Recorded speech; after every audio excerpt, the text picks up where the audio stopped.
I'd like to call the meeting to order.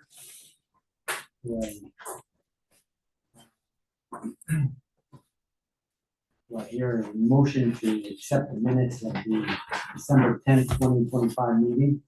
So moved. Second. Moved in second, any discussion? Hearing none, all in favor? Aye.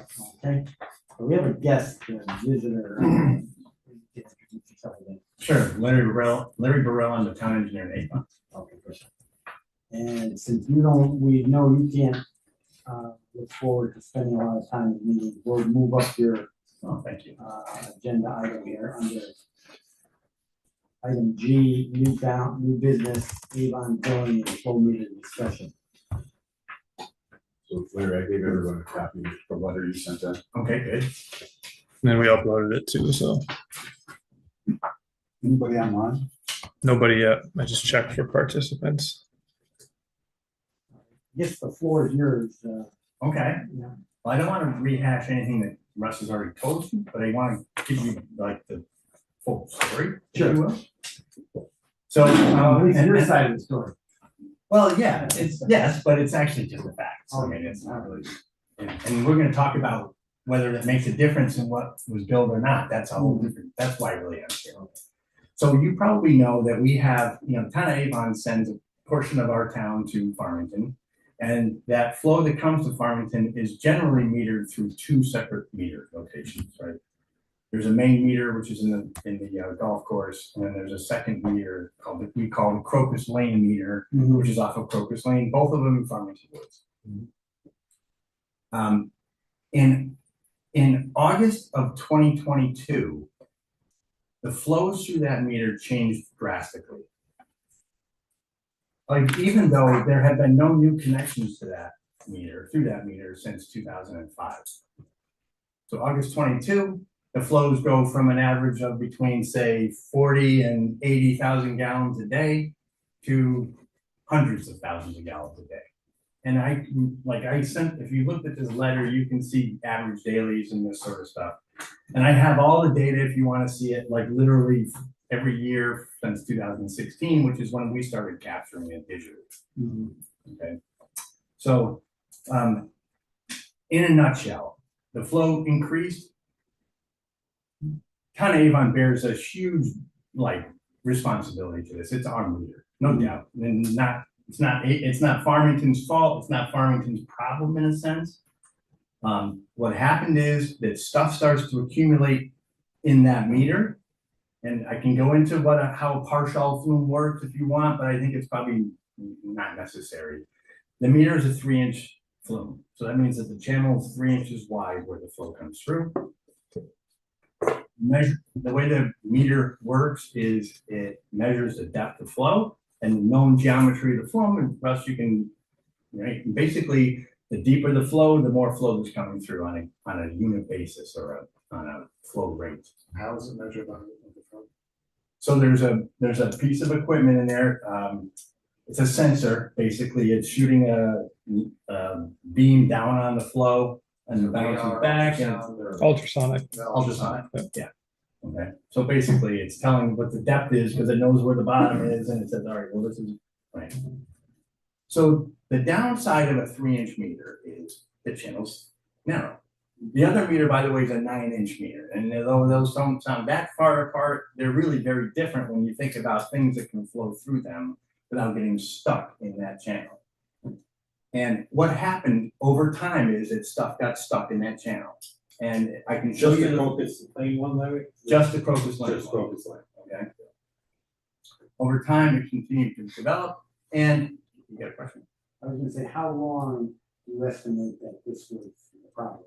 Until July of 25. So Yeah. it was growing and It's 3 years. From August of 22. of 22 to July of 25. In July of 25, and this is so in my world, kind of probably similar to Farmington, I'm in charge of the sewers, but I'm not the guy who manages the sewers. So Russ is in charge of the sewers here, I think, but Mark is his right-hand man, right, pretty much. So I have a guy named Tim, and it's Tim's responsibility to manage the sewers. He verifies the billing amounts are correct when we get a quarterly bill. He's the one who's I mean, I like Russ, I deal with roads and unhappy residents and sidewalks and all those other fun things, right? So finally, I get the bill in July and I'm looking at, or in, I guess we got it in June. Whatever the last quarter 25, whenever we got it. I'm like, why are these numbers so high? Not the dollar value, but the flow numbers. So Tim and I look at him and he looks back through history and he goes out and he power washes the flow. And he sends Mark an email on it and the flow rate drops from something like 200,000 gallons a day to 70,000 gallons a day, just because of that event. And it turns out actually that 70,000 gallons a day was wrong because it stayed at 70,000 gallons a day for 10 days straight, which is impossible. And then after something else happened, and I think that might have been on our SCADA system. I was gonna have Tim check with you because you get different telemetry than we do. The numbers don't match perfectly usually. He did email, like I did email him some recent Yeah. stuff, yeah, Okay. if that's what you're referring to. Yeah, so anyways, and then after that 10 days, it drops to like 35,000 gallons a day. And it bounces generally between 35 and 50, it may go up to 70 or 80, then it bounces back down, but it never, even on a rainy day, it doesn't hit 100. So he power washes it in June or July rather, and then we look at it. And what happened, after he did it, the flows were average at 50,000 gallons a day. From August, in the month of August, it was 39,450 gallons a day. In September, it was 68. October, it was 66. November, it was 81. So it did bounce up again in November. December, and I can show you, December it bounced again. Average was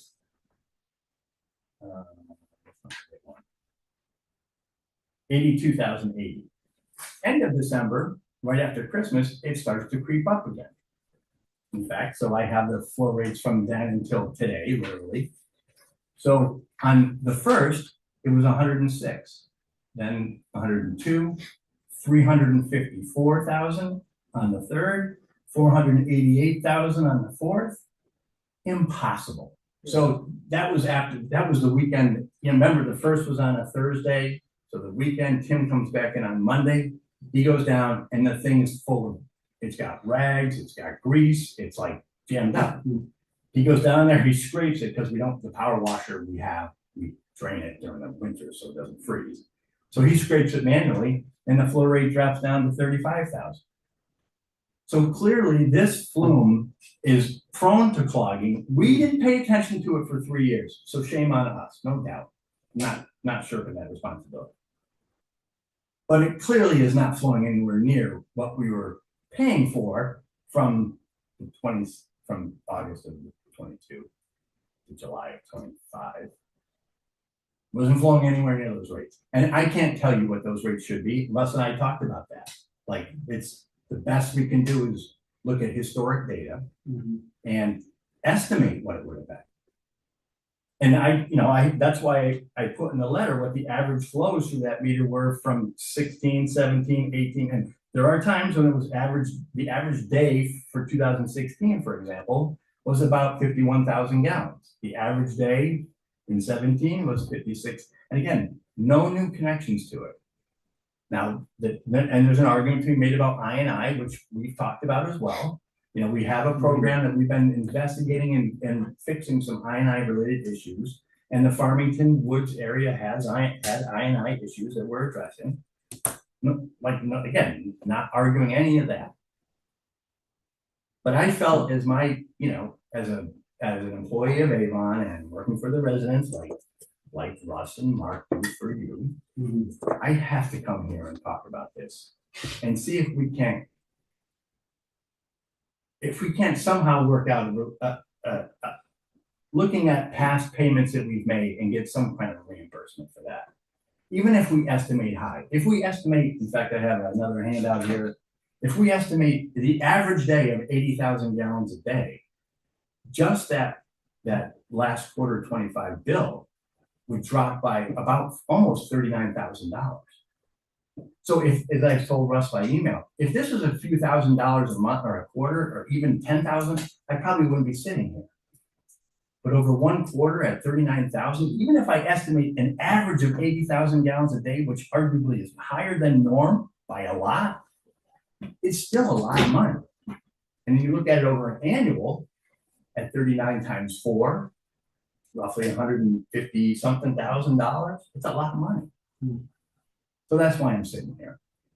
And I appreciate you guys taking the time to listen to me. And I understand that it's not a simple question and there's not going to be a simple answer.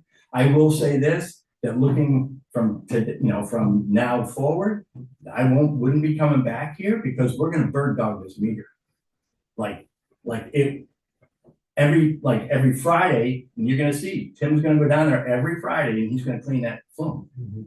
And if he sees a jump on a Wednesday, he's going to go down there on a Wednesday. And then what we're going to do too, and I've already alerted Farmington Woods administration of this, because the flows out of the 436 residents connected to it, 430 of them from Farmington Woods. So it's like there's no doubt this is coming from Farmington Woods. So they're going to share. They're going to pay for maintenance. They're going to pay, and I've told them that you got to have your residents stop flushing, grease, rags, flushable wipes that aren't flushable. This is The package says they're flushable. right. But we know what it does. Yeah. Pump stations love it too, So anyway, that's why I'm here. And I'm petitioning you to at least consider some kind of a reimbursement for payments made. And for that last quarter, which, because it was a question, we haven't paid it yet. But I'm hoping that you'll consider allowing, reducing the cost, reducing the bill. I got a couple, No, I'm just gonna say with the members here asking a question. I got a couple of questions. Sure. Based on what you said, it sounds like you can monitor the flow through that meter on a daily basis. Yes, we can. As can Mark. And how many times did somebody from Avon go out to check why the flow might be elevated between 2022 and July of 2025? I would say almost never. Once a year, correct me if I'm wrong, Mark, Mhm. because I don't manage this directly. Once a year, I think Mark and Tim and a consultant go. Like a and third really- party. A third party comes and calibrates the meter. And I would argue that but the thing is, this meter is in a pit. You can't really, I guess you can sort of see the flow channel from the top, from the ground level, but otherwise it's a confined space entry. So you just don't go willy-nilly go into this pit. And you gotta be organized about it, and it's a costly process. And we have the meter, because the contract between Avon and Farmington calls for billing based on metered flow, not an estimate. Correct. Yeah. Those are my questions. And I don't know, Mark, I don't know how long you've been here. Russ, I know you've been here a long time. My understanding from Daucus was that there was a time when that meter was not in service. I don't know why it wasn't in service, but I'm wondering if this wasn't part of the problem. It was recognized that it was clogging or not. My recollection was the power got knocked out and never got reinstalled. Okay. Yeah, that Same could thing be happened with the main meter. the 9-inch flow. A tree came down on that one and knocked the antenna, the controller. Yeah. Took the controller down, and we ended up sending our guys up to fix it. Okay. Because flow run, Right. it was a discussion with our predecessors. Mhm. It's your meter, it's not, it was, but we ended up going up and fixing and getting it restored so we could get at least get the flow from that. And I think finally,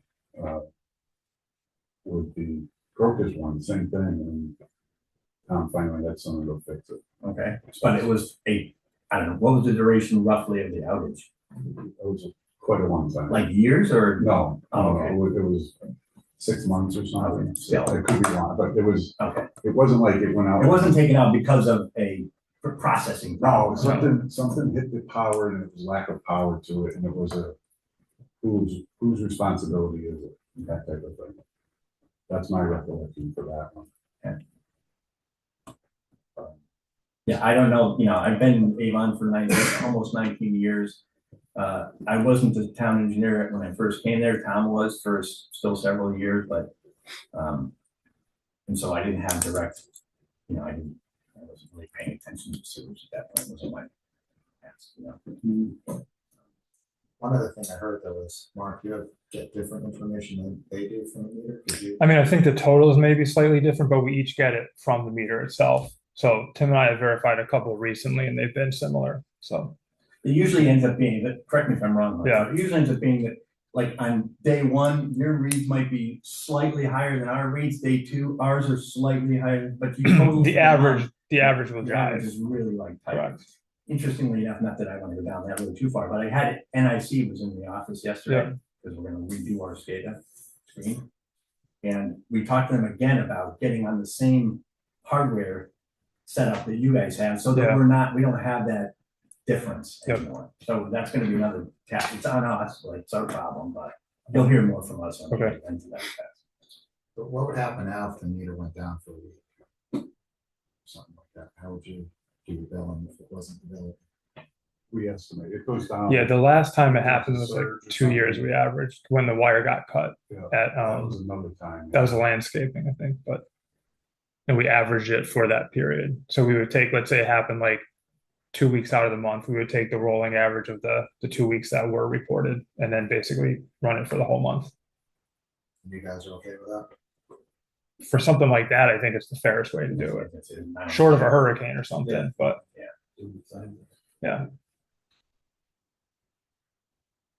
So when the daily flow, Larry, in 2023 and 24 jumped by 4 times.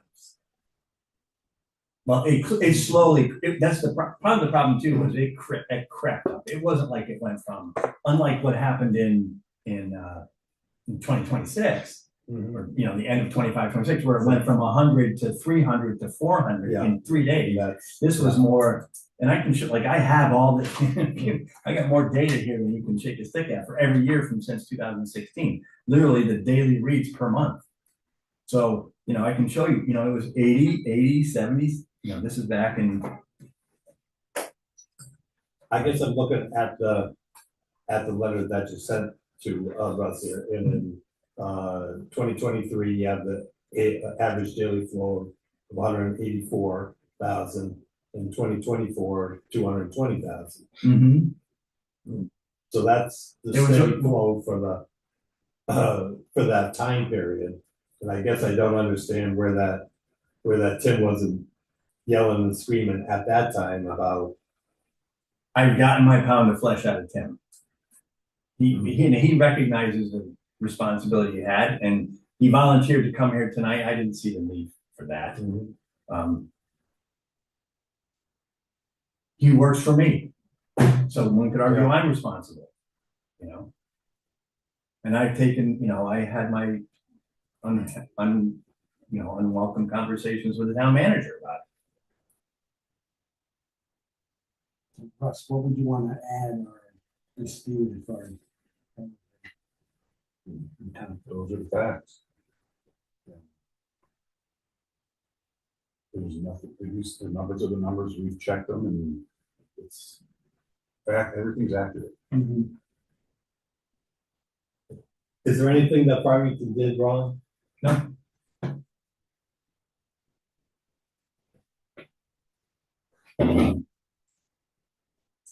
Since you've been around 19 years, whatever it is, figured there's been an acrimonious relationship with the town of Avon and Farmington. Which we inherited, I think. Could be, but we carried on for an awful long time. Somebody in Avon, you know, wasn't very accommodating or not on the same page. So part of that, even though it doesn't enter, it shouldn't enter into it, it's sitting in this seat. I've been here for 30 years. And the squabbles that we had with Avon, I mean, were unnecessary and they weren't doing the same favor. Basically had a bad attitude. So as far as resolving this question here, it's above our pay grade. I mean, I don't think we could inject whatever material needs to be added to this to make the picture whole. But appreciate you coming in. I think you did shed light some of the details that I have been aware of, but as far as issuing a credit or anything else, I guess, not our call. Okay, It's got to less stick it up, a notch. Whoever's willing to listen to it. Again, I don't know whether it's at town manager level. I think she would kick it back here, go to the attorney. I don't Yeah. think Yeah, based on our recommendation here.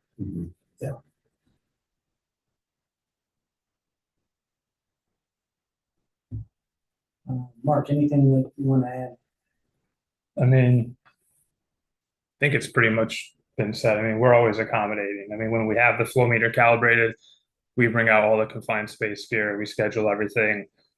More than half the time, my guys are in waders because the Avon one has so much water in it, they can't even go down the tube. So if we clean it and we do it, I mean, there's no complaints really, but that's factual too. So I think, from what we've heard, every step of the way, as Mark said, that we were not only accommodating, but proactive.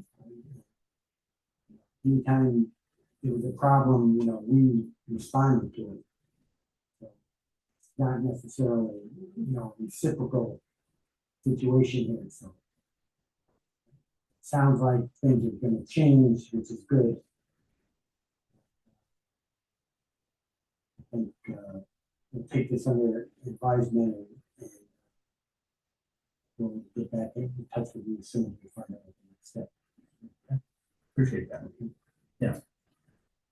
Mark, just curious, you mentioned you had to put waders on to go in, Yeah. so I think maybe Tim had shared with you that we have a project to try to do some upgrades to Yeah. that meter pit yeah, and and to it's, move the controls away from the screen. I know he said they were gonna move the whole meter pit back, I believe, which is a large scale one, but it would help. We're not moving the meter, obviously we can't. Yeah. I was gonna say, you're moving the meter? No. We're not moving the meter pit. No, we're gonna put a different cover on it, we're gonna put stairs down to it. Yeah. exactly.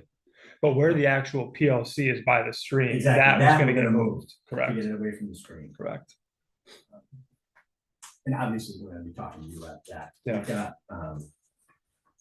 we talked with NIC about that, and then we've got a structural engineer who's gonna try to put a slab on top of that. Mhm. And put stairs down to it rather than a ladder, Yeah. so we try to get rid of the confined space Yeah. even if we can. Yep. So, yeah, so it's just another one of those, like. hopefully we're Always doing something. better late than never, so Yeah. we appreciate you taking the proactive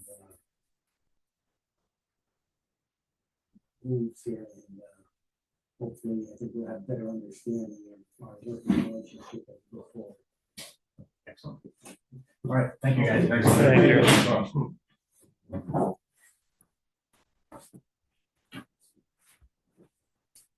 Short ride home. Weathersfield. So. Thank you. Yeah, you too.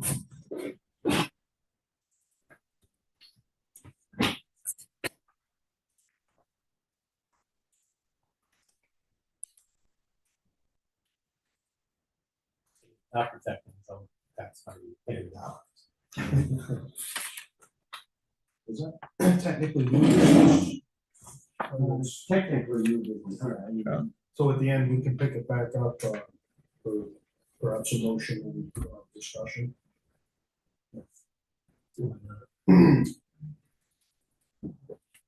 Your motion to bring this item back. You want to do this today or? Yeah, I don't know why we wouldn't, Yeah. unless somebody needs more information, and I know what my opinion is on it. I'd be happy to make the motion, then we can all discuss it. Sure. You wanna do that now, or? Yeah, might as well. I move that, we reject the request that we adjust our bill for flow, between 2022 and 2025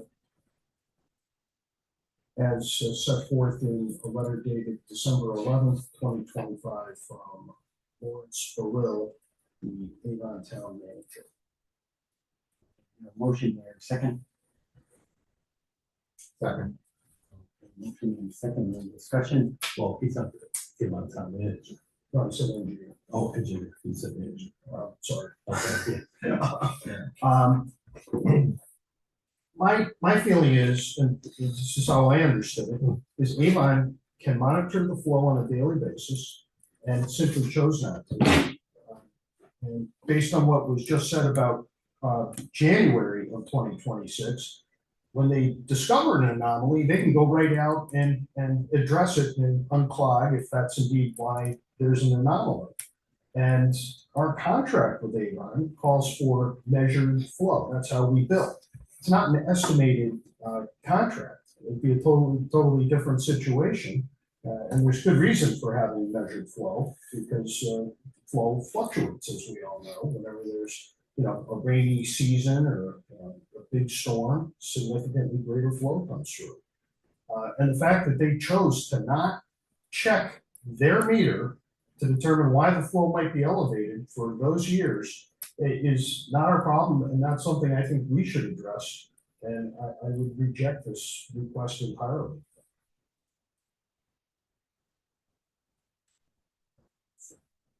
Yeah, and that's why I asked the question whether what did the town of Farmington do wrong? You all heard his answer to that Farmington did not do anything incorrectly with the measurement of the flow of water. In fact, we'd be doing a disservice to Farmington if we were to move to interpret this contract as billing on an estimated flow. The deal is it's a measured flow. Both sides agreed to that. They would not be rewriting the contract. If down the road they want to propose a different one, the town can negotiate, but they would not try to revisit history at this point. If I could just say, following up to your question, Phil, how many days, it's a relatively short period of time where this thing goes offline. So the estimate, in our opinion, and all things, I don't think you noticed that this thing really jumped up. Because it went up in a quarter, and I don't know if that quarter was a rainy quarter or not. We have to go back and look. Yeah. But it wasn't anything that just went, oh my God, it's whack. It should show in our numbers, right? So what does the meter look like both here and say in Avon? I mean, is it something that's right in front of your nose when you? No, it's a partial flume in a underground pit. No, I guess I'm saying the meter readings themselves get reported back to assume. It's like an Excel file. Yeah. So, but where do you read the gauge or where do you read the meter?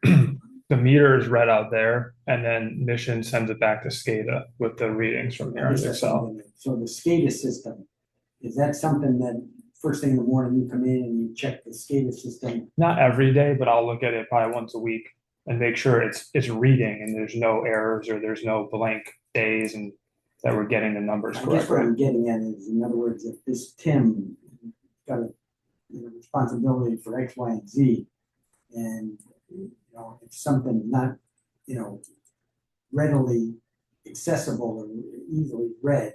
I mean, there's probably not high on the priority list. No, you can read that it comes in. Yeah. How often does it send information? Couple times a day, it fires Yeah. back and forth. So it ends up on somebody's laptop or Probably his computer at his desk. He's got an app for it. App for it, show the flow. It's the equivalent of like the totalizers. Yeah, the flow from Exactly. The totalizers that we have in the plant every day. The guys, we have it on SCADA, just like the Avon flows, but they write the numbers down in case the SCADA fails. So literally every morning we have the totals. So it'd be no different than our flow tripling and us not knowing for 4 years. how insignificant is this 3-inch meter versus say the 9-inch meter? I'd say they both operate exactly the same. It's maintenance Page years that particular meter. before my time. It's a long time ago. I think it was a negotiated discussion. There's some correspondence in the file on it. And Back who and was going forth. to pay for it? who's gonna pay for it, how was it gonna, how the telemetry was gonna get set up, and it went back and forth quite a bit. So there was a mutual agreement that this partial film was the way to go in this particular brand. They're extremely common though. I mean, Yeah, they're used everywhere. So, It's not like we have some one-off meter, it's an off-the-shelf type of meter. Yeah. Nothing crazy. like the same Enders Hauser that we use for their meters, we have in the plant too. So they calibrate ours when they do theirs as well. So extremely common. Do you do a routine maintenance on ours for looking for clogs, or is it only? Yeah, so our guys basically, in addition to getting the numbers like Tim or Larry would get in Avon, seeing them off? we physically go out every morning and take a digital totalizer off of it, make sure it jives with the SCADA. And in no exaggeration, if it's off at 7:15 in the morning, it's fixed by 7:30. So, and I used the analogy before, it's no different than on the summary report. If my flows were, instead of 3 million, if they were 9 million, and then we have the nitrogen credits that we either pay or receive a credit for.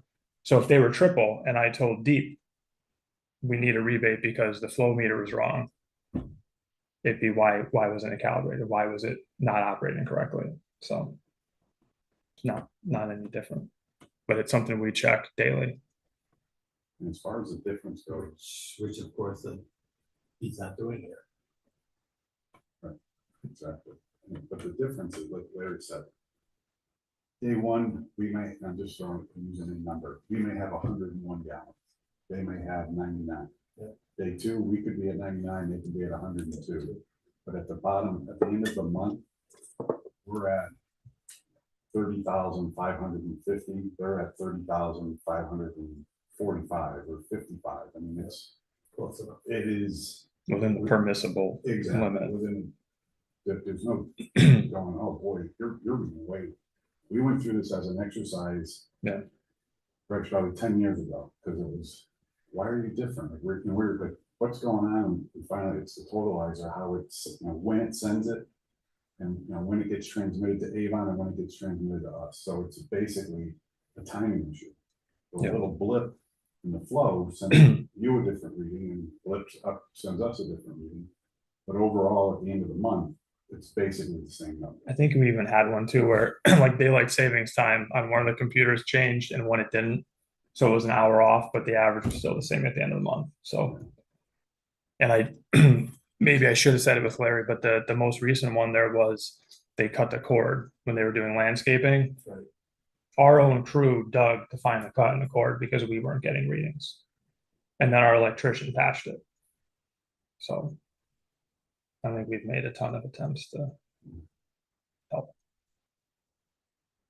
Shame on Larry here for having an employee that wasn't doing his job, and it's not a small amount of money that. I mean,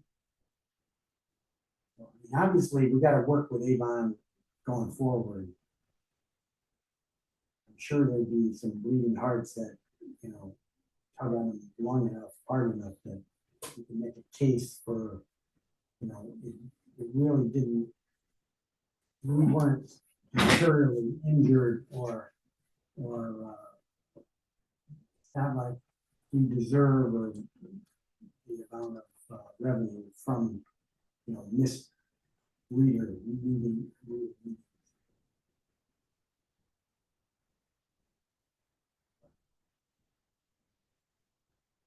I certainly don't want to be involved in negotiating kind of a figure, but it's gotta come more. If you were to consider that, between you and Kathy and Joe or whoever. Or if you, we're not gonna, none of us are gonna do that without the consent of. Right, of course, yeah. Or the direction, I should say. So we've got the motion, discussion, and I don't know if there's anything else to add. Just vote. Send that vote to the town council.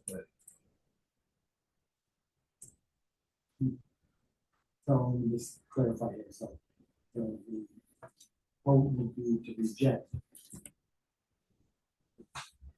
The request for a refund or adjustment of the bill based on their belated calculations that are only estimates at best.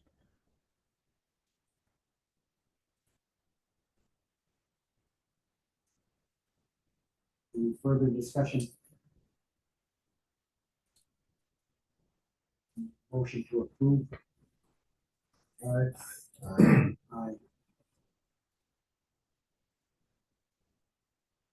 4-0.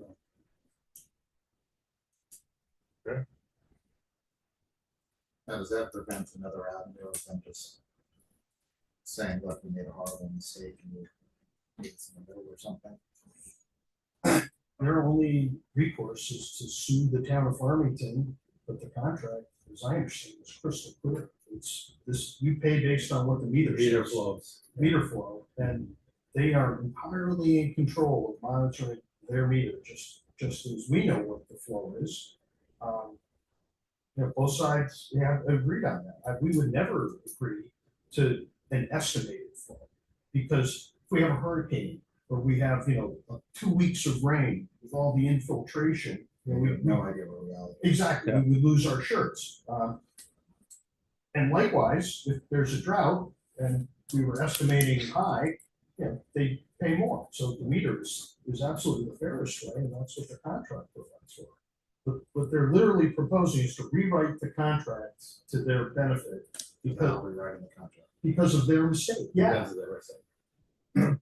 and it's not like a simple mistake. It's over a period of years of. And that's what I was getting forward to your question about there'll be a day or two or maybe even a week in a month out of a 12-week period that we get, like Mark said, I checked it on Friday. We're gonna get readings, like call and get it fixed or whatever they do. We ask, like, we're not gonna just say, hey, it was 0, you didn't send us anything. So we take an average monthly flow for those days. But that's a 1/12. I think if you're going by the quarter, that's 1 week out of 12 weeks. And then especially if it's been a dry period, we're comfortable with that. But like I say, with the jump here, without going back and looking in 22, what was going on that September, October, November, September through December to see the rate. It didn't stick out at us like, oh boy, and we're not sitting here going, look at the money we're making. That was I was waiting, I was looking for the attachment where he attaches the weather records. Yeah. Guess not. right, and that's my point. Like it wasn't anything on our end that we went, oh wow, something's way off. So we had to have some rain events and everything. So over that period of time, it was up because of the rain or whatever. It was something attributable to the flow, and then it just never came back down. So It was wouldn't the be something teams that were clogged. Yeah. I mean, and when we do have a fall out there, we get alarms here, and our guys go and we reset it in one of the condominiums. So we even do the alarm sometimes. And like when the wire was cut by landscapers the last year, like I said, we were out there doing that too. So it's not like we're trying to help. I mean, it's And here's the thing, goes back to the contract. We're not, they want to buy the contract, we do billable hours and materials and everything for the quarter. And that's how the contract's written. And that's where the change came, like, it would be like, okay, the budget is, $5 million divided by 12, that's 600,000 or $60,000 a month. That's what the contract doesn't say, you gotta bill it basically what's expended, the expenditure. Well, we go up and do this special project for them, we don't send a separate bill to them because it's still our own hours. You know what I mean? It's not like we call the contractor and add that to our bill. It's just our time that's already in the bill that we're gonna bill them for per hour. So it's like a free service to them. And like goes back to what you were saying, like, I would help anybody. I'm not looking to rip people off or doing, that's not what we're here for. But given our history here, what we went through with the upgrade, it's difficult. And as Larry and I talked, we got to, we can change and move on. But as you both pointed out, you're making a change to a contract without making a change.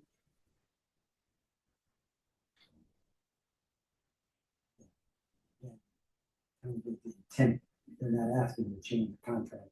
I don't know what the proper legal term is, but we are willing to come to some agreement, whether it's, you know, part of an agreement or not, that, you know, on a one-time basis, or I think that we probably are collecting more fees than it's correct, or it's not correct. Not sure what you're trying to say. I'm just saying, we're enriching ourselves beyond what a reasonable estimate would be. Meeting part way. So you're saying, you're saying we should adjust the bill? Well, I'm just saying that I wouldn't be opposed to it. Okay. But I would probably go about it differently and say, look, there was negligence on our part. Can do something about it. The problem Not, is, gee, our meter doesn't work. problem is it's not, you know, we missed it this month. Somebody was out. Years of negligence. It's years. And, you know, one of the reasons that we have meters is because that's the only way we can know what they're putting into the system. They could connect a lot more to the Mhm. system, you know, and if we did estimates, we wouldn't know that. No.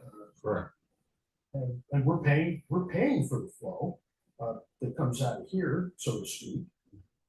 And it's gotta be accurate, it's gotta be measured. And they agreed to it. They have professionals on their side, and they just chose, by their own admission, to ignore their responsibility. We're being asked to bear the burden, essentially, of their malfeasance.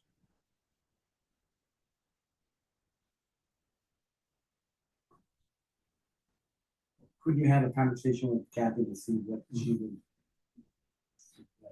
Absolutely. All right, good. Move on here to the operating report. As normal, if you have any questions, ask away. Average 2.9 million gallons a day, average 97% BOD removal and 98.8% TSS. We were 46 pounds under the nitrogen permit for removal efficiency of almost 88%. And we had 20.5% cake solids. We have no E. coli or phosphorus until April 1st. I'll get to these graphs after the main report. So the project update report, Yukon pump station, we removed the large davit arm on top of it. We were debating either painting and cleaning it or looking replacing it with a smaller one. West Farm Station, we had several alarms for a high wet well level. We responded and cleared all the alarms. Everything was working as intended. There's no definite reason for them.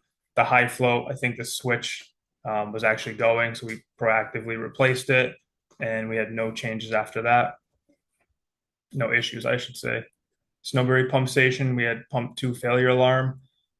Essentially there we have an old elbow and an O-ring that sits on the bottom where the rails are. And it's kind of worn out from corrosion. So a new one is ordered. It should be here any day now. So when we get the 2 failure alarm, typically it's because of that. So that will be replaced this month or next month. Batterson Park Station, we had a new ATS ordered. This one sits on the outside of the building. That should be shipped and should be here in the next 2 to 3 weeks. Because it's outside, it showed signs of corrosion and some of the boards were shot. So we're going to replace that. Pump station and collection systems. We jetted and cleared over 20 miles of sewer and 65 streets this year. We were down for a little over a month because we had a new compressor fan put on. So we're going to try to hit probably 30 miles next year, which is good because that's vacuuming and cleaning everything. So make our way through the town every 4 to 5 years. Assisted highway and cleaning and vacuuming the drains in the buildings. They get some sand and everything from plowing in them. Storm line at Garden and Winchell was inspected and cameraed. VACCON was cleaned, greased, and we had safety inspections performed. And fog inspections continued in the month of December. Yukon Pump Station, we're still waiting for some panels. At this point, they need a couple weeks for staging anyways. So as we're into late January now, we're gonna push back about 6 to 8 weeks just to get it from freezing. If we have heat trace, it'll save us a couple $1,000 and worries about everything freezing when we bypass it. Repairs and maintenance at the plant. We had 2 refrigeration units for the samplers go out. Whenever these fail, the fans are basically shot. They're a little small motors, so we ordered a couple of them. We have one rebuilt in the plant, and then we order another as a spare. So they're back up and running pretty much the same day. We also built a cover over the actuator on final 3. Once it gets under 10 to 15 degrees, they freeze and then the fuses blow. So hopefully this winter we haven't had those issues yet, so hopefully it will prevent it. December 5th, we had an alarm for the bar screens and grinder failure. The main breaker tripped, and we ended up basically putting a new auger on the bar screen. We don't think this was related. It could have just been a coincidence, but we replace that probably once a year. There's a brush on the outside of the auger, so when it rotates, it wears. That's kind of the fail point, so we stay on top of it. We replaced the circuit board on dewatering conveyor number 3. That was corroded as well. December 11th, we started annual cleaning of the UV channel. We got 80 new bulbs, which will replace 1 whole channel. Next year, we'll be doing channel 1, and we'll replace all the seals as well.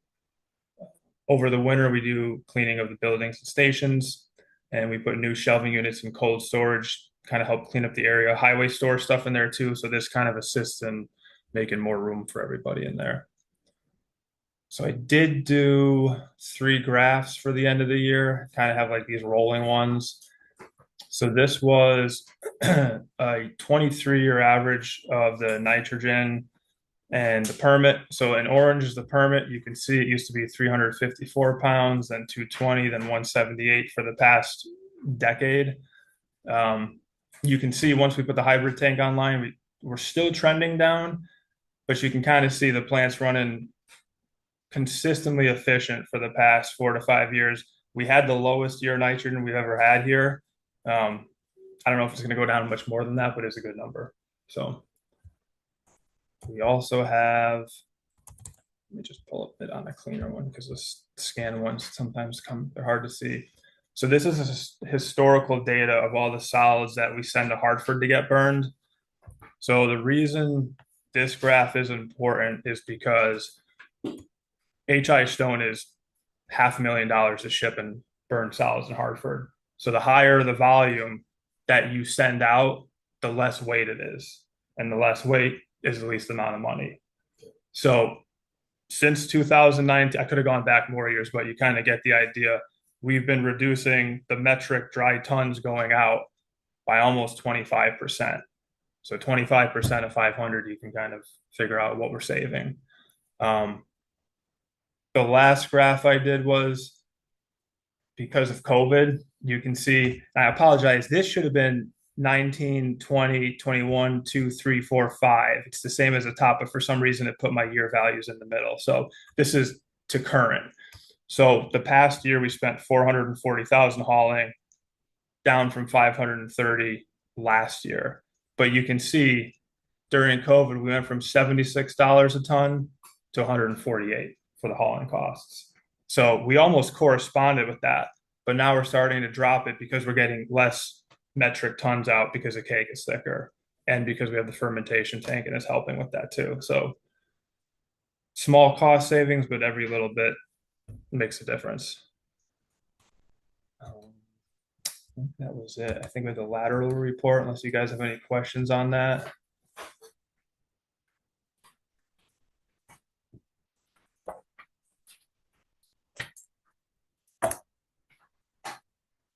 Mark, you want to fill us in more on Yukon? Yep.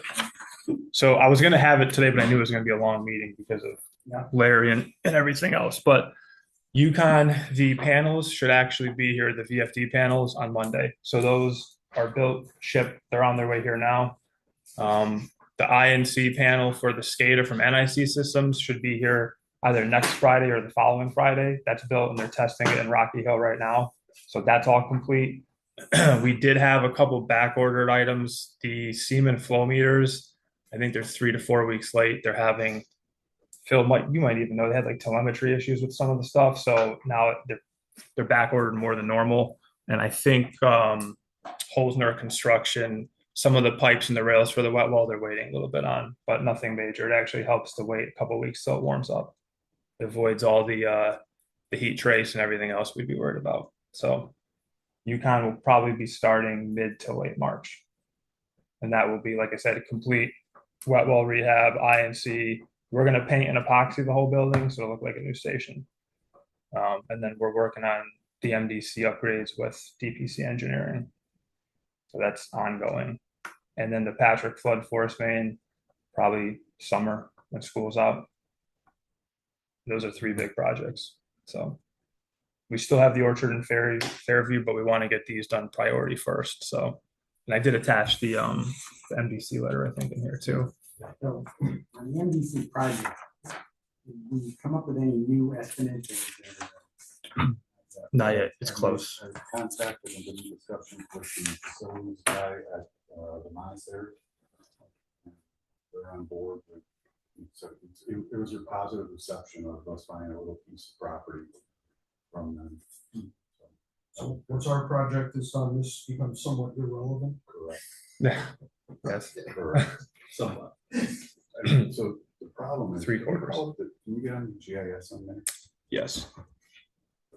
The problem is, we're gonna take out O'Mara Farms, everything from there, Middle Road, all those, that whole development down there will come out. Westgate, Skyline, Valley View, Cedar Ridge, their farm properties. You want Middle Road or Munson or? Yeah, that's just that area, like in Woodruff. Yep. The problem we have with Woodruff, that flows at NBC as well, like, where Joey lives. Yeah. Go up to the top, from the top, from the top down to Tunsis or middle, that's all that goes to NBC. So we have 20 homes, and it turns into West Hartford. The West Hartford line is about 5 or 6 houses or something, 4 or 5 houses up Woodruff. In order to put a pump station in, it would have to go in someone's front yard. I don't think that would be it would be a small submersible station, but I'm gonna be honest with you. You can see it here, Russ. That's Timberbrook. This is Timberbrook, Wood Yeah. Pond, and Woodruff here. Pan down, or. Let me just zoom out a little bit too. We'll go one more. Where does Woodpond, street, go to now, the Farmington side? This one goes out to Yeah, MDC. there's a pump station, just the other side to the right, heading Here. toward into West Hartford. It's over in there. There's enough, can you zoom down a little bit more? Yeah. Zoom out. Zoom out more. Zoom out, yeah, sorry. So.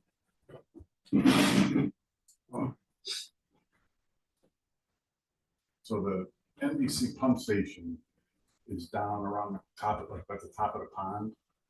It's in here, isn't it? It's, yeah, but it's on the roadside. Over here, come down. Like, right there. That's where their pump station is for all this. But for us, these houses, the line, see where the line starts? So you're 1, 2, 3, 4, 5, 6 houses in. Those are West Hartford. This is Farmington. In order to get the flow out of it, take this flow out, I'd have to put a pump station in somewhere. Stop moving. Yep. See where that quadrangle is, that last lot?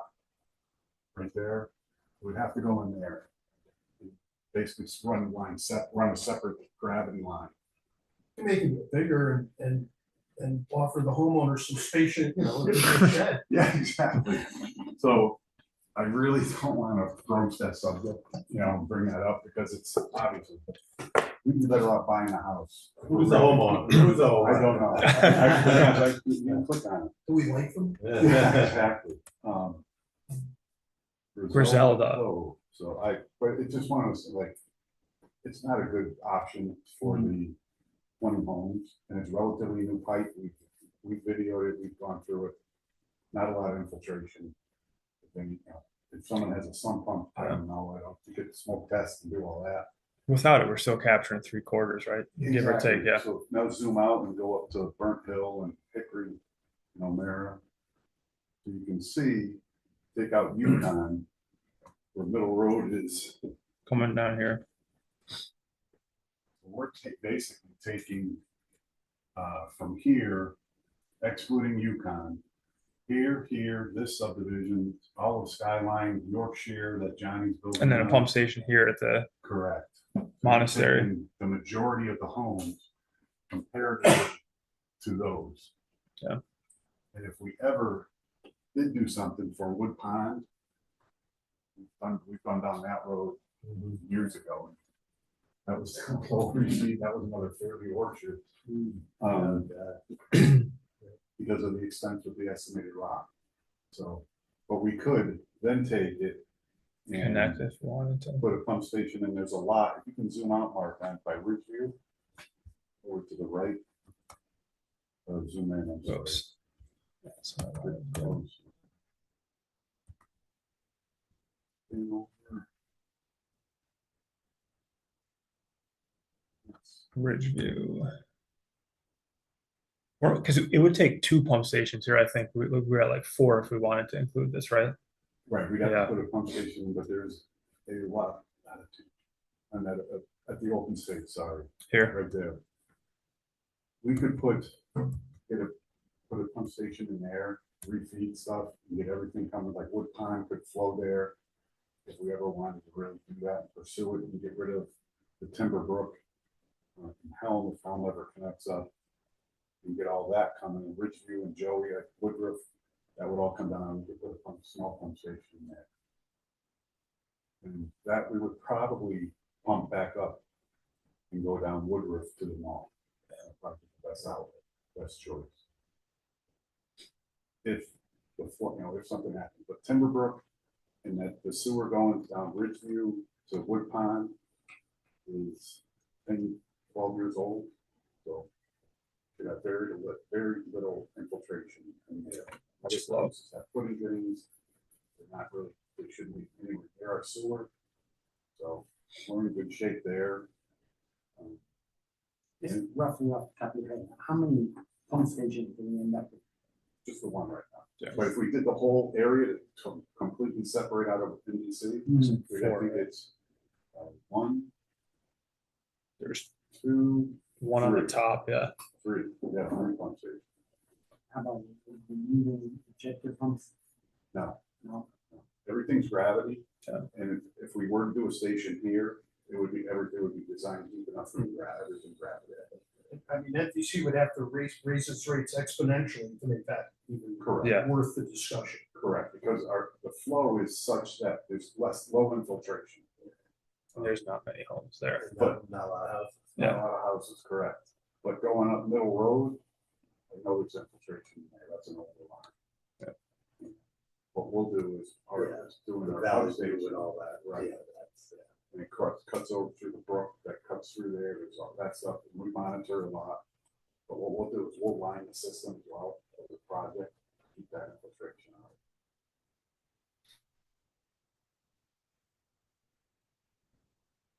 Who knows what they're gonna charge for a rate?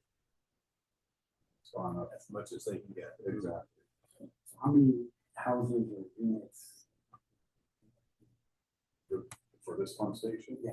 I didn't count, I counted it a while ago, it's like 400 homes, something like that. Get the density, you know? Condo. Correct. Yeah. Exactly.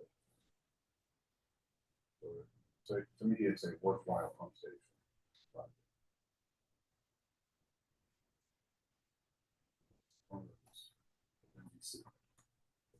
It's the unknown. Station, you know, Your level or our level. NBC doesn't care if 1 Philippines, right? I mean, if they have 500 houses or 1,000 houses there. I mean, but it's not their say. right, that's what I'm saying. Yeah, no, they don't. This is not gonna be happy, right, because they're not gonna be charging us that flow rate. Mhm. And it's same thing with like Larry and Avon with to us. It's us to NBC for the same reason. Except NBC, they won't give us the flow rates.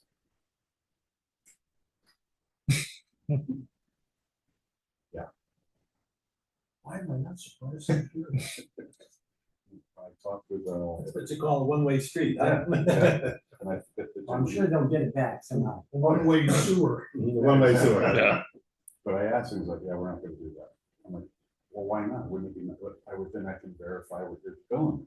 Oh, well, we're not required to do that. Okay. 300 pound gorilla. Right. Yeah. Yeah, that's. I mean, it's just. We try to work and be nice with everybody, it's just they don't know, this is it, this is what we do. It's what it is, but.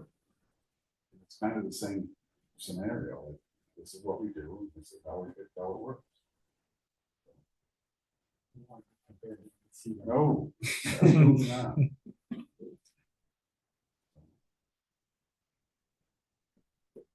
All right. Any other business? Hearing none, we have a motion to adjourn. Second. Moving second, and discussion, hearing none, all in favor? All right,